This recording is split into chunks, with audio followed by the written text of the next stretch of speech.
Hi, I'm Israel Finn for the Bleeding Critic. Um, I've had a few strange things happen to me in my life, but I'm going to tell you one story tonight. It's a ghost story. Um I was always skeptical about, um, the supernatural, the hereafter, what have you. But when I was younger, it was the first winter the first snow, first very heavy snow of that winter. I was at my friend's house, Paul Stroud, and we were hanging around his kitchen, just shooting the breeze.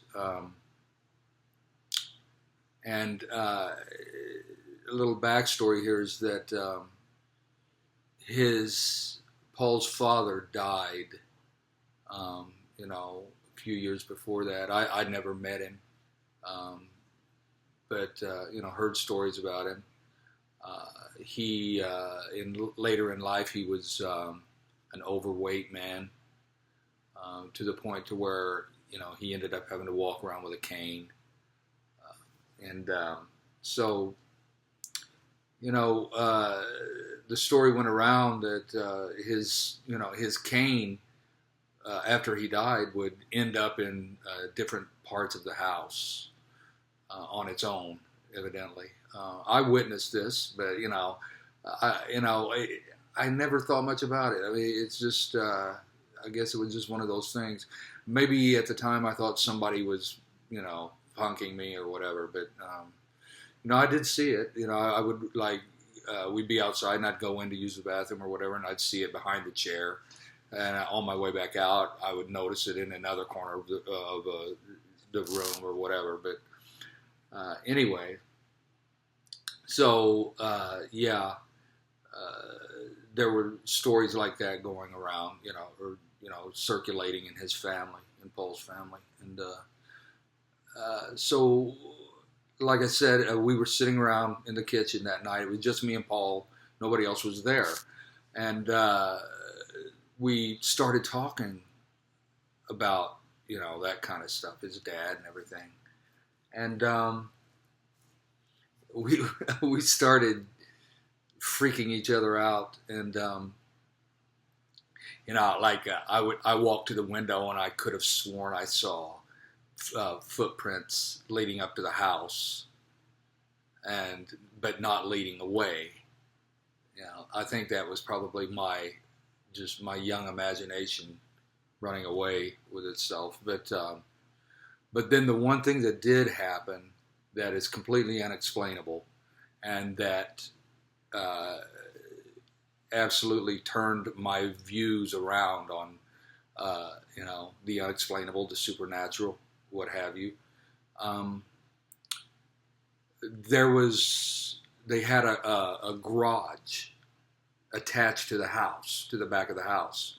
Um, it had been built while I lived there, so I saw it built. So it was a fairly new addition to the house, um, and there was a man-sized door leading into it. In addition to the car door, and matter of fact, there were two man-sized doors on both sides of the garage. Now, this led to the kitchen door, which used to be exposed. It used to be the back of the house, but so. But now the garage enclosed the back of the house, and so you would go through the garage to get to the kitchen door. Beyond the kitchen door was just a small, tiny alcove where people would come in, kick off their muddy boots and what have you. Directly across from that door, and on the other side of that tiny alcove was the basement door. So, and then the kitchen itself was just off to the left as you came through those doors, or through the door. Yeah. Um, so we were sitting there, and all of a sudden one of those man-sized doors just started shaking, just like rattling, in its frame. And it scared the hell out of us. It rattled for, I don't know, probably a good 15, 20 seconds. And then the back door leading into the alcove began to rattle hard. I mean, like, like somebody big was trying to get in or, past the door. There was nobody on the other side of the door. It just rattled. And then a gust of wind, I mean, audible. We could hear it. It came through, through the door as it was rattling.